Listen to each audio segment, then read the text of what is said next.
Good morning, and what is up? So today I was putting back the HVAC unit and my gauge cluster and everything. I was getting the dash all put back together, which I was pretty stoked about.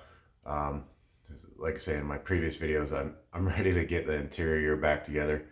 So I got it all put back together, and I pulled out the carpet because I like to pull out all the carpets when I get a chance, and then I hand wash them, shampoo them, get all the crap out. So I did that, and there's so much stuff in those carpets. It's amazing, and obviously gross.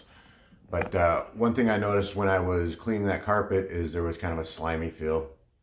So if you're familiar with the e12 at all, you probably know what I'm going to say. But there's the heater control valve, and it was leaking on the carpet. So I decided it was going to be a good idea, since I've got everything kind of out right now, to replace that heater valve, because it's a pain in the ass to get to if you got everything put back together. And even if you don't have everything put back together, kind of like I do, it's still kind of a pain in the ass.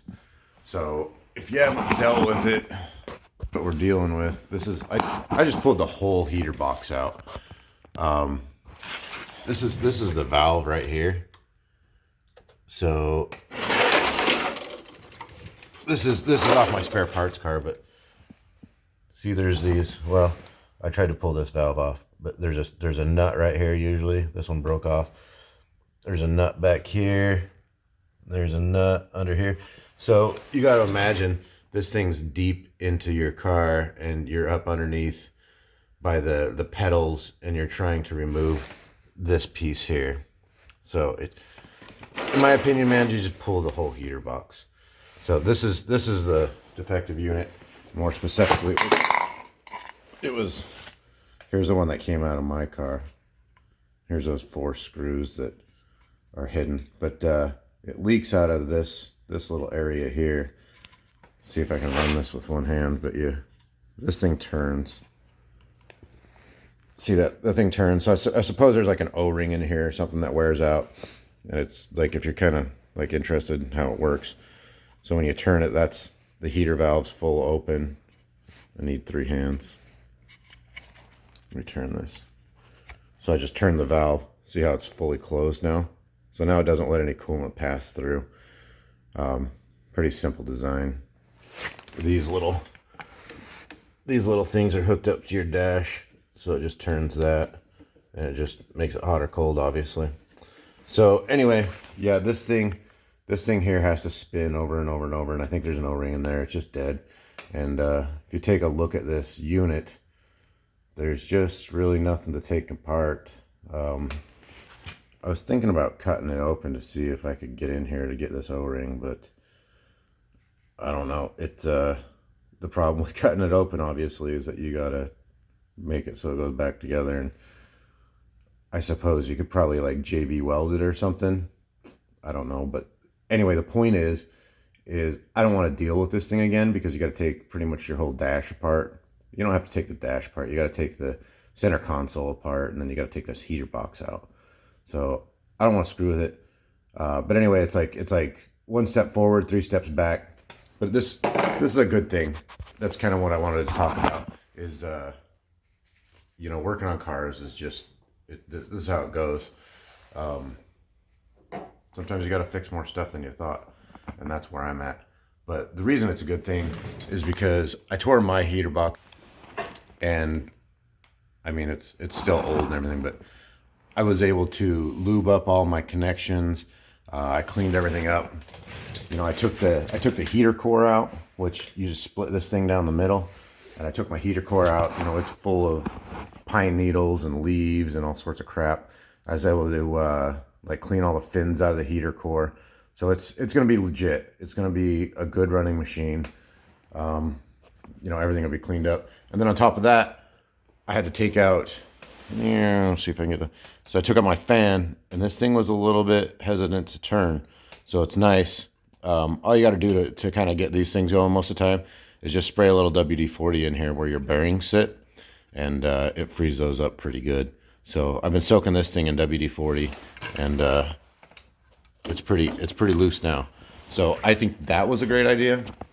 I think cleaning the heater box was a great idea.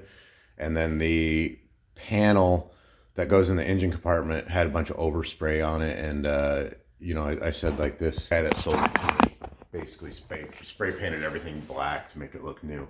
So I got to clean that up, spray paint that. So we're looking pretty good. Everything's better. You know, if you want to look at it that way, I've got a new heater valve. Everything's clean. I think I avoided some problems for the future. The only downside is now I gotta wait to put my interior back. I ordered that heater valve from Europe, so what are we talking? You know, a week or two. I got other stuff to work on, so I'll get the air suspension going. I still got like door panels to do. I still got seats to do. Stereo. I got a lot of stuff to do. So this won't be a problem. It just annoys me to have parts everywhere and a million screws and everything. But you know, maybe just a positive note for the day is when you feel like, oh crap, this sucks. I found another thing that was wrong. It always turns into a good thing. Well, if you do it right, in my opinion. Like I said, taking everything out and redoing it is it's going to be a good thing in the end. So positive things when you work on your car, think about it that way if you can. And maybe you learned something on the heater box and the valve and all that stuff.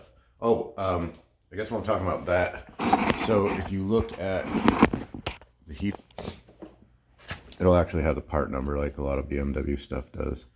But if you look at this part number here, 64111359634 is what that number is. That is the e20. Is that right? I think that is right. Double check me, but that it says e24 right there too. So that's like an e24 and e12 shared a lot of part numbers. The cars are very similar, but this part number is out of stock. It's no longer available. So if you look for this part number like I did in the beginning, you're like, oh crap, what am I gonna do? But then if you rotate it, right, and it says E12 64111360 that is a different heater valve. It's got metal clamps on it, so I'm hoping you can actually take it apart and screw with it too. I hope that like this stuff isn't like different flanges, and I hope it's all the same except for those metal clamps. If not, I'm gonna be screwed looking for a heater valve. So hopefully that is the right one, just different clamps. Never know. We'll have to see till I get it. But yeah, keep that in mind too. Two different part numbers. They might be different parts, but I think they're the same part. I think one's just clamped together. So we'll see. I'll update on that. Like I said, if not, I'm not knowing what to do because I don't know where you'd find these, or maybe a used one, but I don't really want to put a used one in. So I'll keep you updated and say hopefully that helps. Hopefully you learned something. Thanks for watching the video and goodbye.